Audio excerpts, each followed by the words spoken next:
And we're going to start with Rob Dawson, who says, Man City have had some impressive Champions League performances under Pep, but that has to be among the best. Dismantled one of the tournament favourites, outstanding all around. Ewan said, easily our best defensive performance since PSG a few years ago. Every single player was immense. Stones and Diaz take a bow. And Squawker shared this. Erling Haaland is the first player in top-flight European football to be directly involved in 50 goals across all club competitions.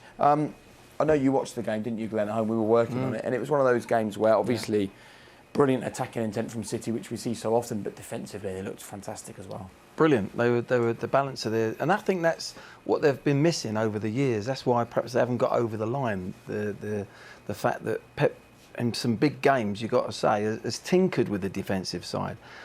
Remember the final against Chelsea, not playing a holding player. Rodri didn't play, and, he seems to sort of tinker a little bit, where I think he's learnt that lesson. The balance of the defence. Diaz was sensational. Edison made some really important saves as well. So, Stones doing that little bit, going into midfield, so that then they can release an extra player, get forward in that midfield area, and then having to get back in the right-back position when needed. So the balance of that and going forward with the ball and defensively was absolutely spot on. And they seem to be a team, I think they'll win it this year, I really do. I think from the very beginning of the season, I thought with Haaland in the side as well, but the way they've learnt a lot playing in Europe in games where they've dominated games, but they've ended up just failing because of their defensive qualities, but they've put that right. Do any of you think that Manchester City won't win the Champions League? I mean, they've all but dispatched Bayern Munich. We've seen a Real Madrid team who won tonight but don't look fantastic at the moment. There's question marks over the Italian sides left in the competition. Benfica look like they're pretty much gone as well. How can you talk about anyone other than City the way that these quarterfinals have fallen so far? I think that one of them messages that we saw there, Haaland 50 goal involvements, that's a big plus for this team. And I'm still baffled how people are saying that he could be the problem for that team when you get the involvements in goals that he's having and the impact that he has before a ball's even probably been kicked. Defenders having sleepless nights now thinking about having to mark Haaland. But I agree with what Glenn said. We touched on this yesterday after the game. They've now got a defence that are happy to play 1v1. There's two players, Ake and Akanji especially. They are happy to go out into wide areas and to go man to man and say, listen, I can deal with that. And you see here, I'll show you a couple of instances here, the way that it unfolded yesterday, that yes, you can come here, you can get a bit of the ball. We're happy for that to happen. We saw it here today with Real Madrid. They're going to get moments in the game where the opposition get the ball, but can you then defend? Can you be left isolated 1v1? Here, this is brilliant here. This is what I love about Ake. There weren't loads and loads of takers for Ake, by the way, when he became available. And a lot of people were going, how, why, where is he going to play, etc. for Man City. But he's come in, he's been one of their main performers defensively. But the way he just shows his man here, go on, go out, come inside, go out, sniffs it out, beautiful. And look who's in the right back position there for Man City. Who? Bernardo Silva. Bernardo Silva has tracked all the way back. He knows that there he is. Look, John Stones has got caught. Look, there he is in the right back position. That's one of the most creative players in the team in the 6-yard box of his penalty. We had a message on Belsh saying Bernardo Silva and Nathan Ake, unsung heroes for City, efficient, outstanding throughout the pitch. Yeah, I think Ake definitely for me. I was sitting there going, I'd be a good squad player. I'd be someone who can come in and play 10 out of 15 games maybe. The easier games, easier fixtures. Every big game he's in and around the team. I think another crucial thing that Pep's got is his go on, Glenn. Go on. No, sorry, I'm just saying that. Yeah, look again, Bernardo Silva. You love him, didn't you? Tracking back. We love Bernardo. Yeah, he was great on the ball. But also, look at that work. They know the system. John Stones has got caught in midfield. They've given the ball away, which is unlike them.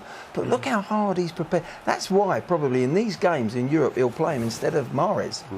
I love that. Old habits die hard. The gaffer starts waving his arms around and you immediately go quiet. You've got to let the gaffer talk. Quite right. I mean, when someone who's talking sense talks, you just shut up. I've talked that early on in my life. No, I just think this Man City team, like Rio said, they're comfortable in one-on-one situation. Also, set pieces now. They're huge. Akanji, Ake, Diaz, Rodri, Haaland, Grealish.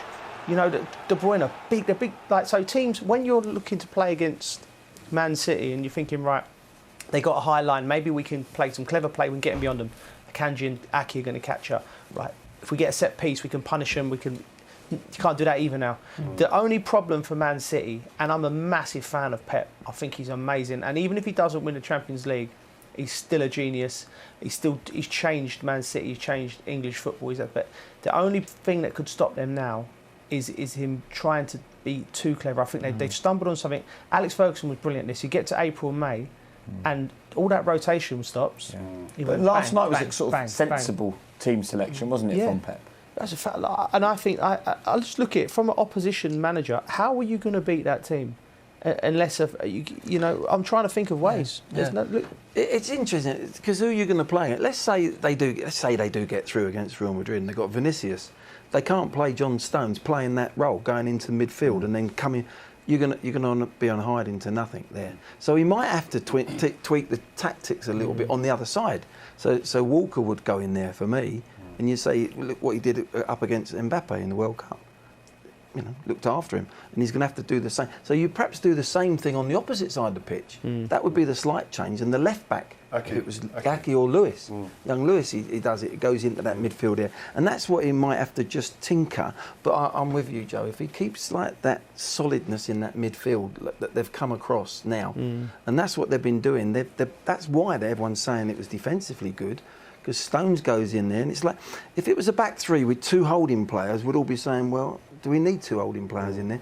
But he's been so shrewd that he's made it a back four when we defend, but our full-back goes in there and then we release a midfield player to get an extra player. I think the strength of their squad is the telling factor and the difference as well, because Mahrez didn't play yesterday. He's been one of their best players the last 2 or 3 games. Just comes out of the team seamless.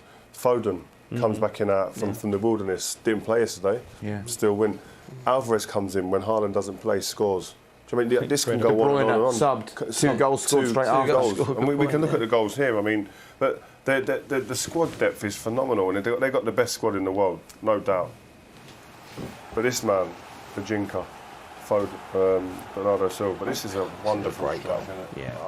It's a fabulous goal. And that's his first goal in the Champions League. He'll never hit a better strike than that. It's one of them. He's left it outside. He's hit it, Glenn, with that like half laces, half side foot, and just whipped it. As soon as it left his foot, it was a goal, wasn't it? And he knew that as well. You get that feeling, don't you, on the pitch when you score one like that. And that is a great ball as well. I've got to say, everyone in the stadium is expecting Haaland to shoot there. Really, exactly. I think that goal there. What I like about it, and it's just most players would go into that and go, right, I'm going to whip that ball right across there for someone maybe running into there and trying to get in there and hope he gets on the end of it. But the way what he does is he just takes a bit off of it, and he knows is all the defenders are doing that, and none of them are going to stay around this area. No one's going to stay around here. They're all going to go back towards the goal. All defenders go back, bang. Beautiful. Your man comes in. It's a fantastic header as well. Yeah, stand-up ball, isn't it? It's beautiful.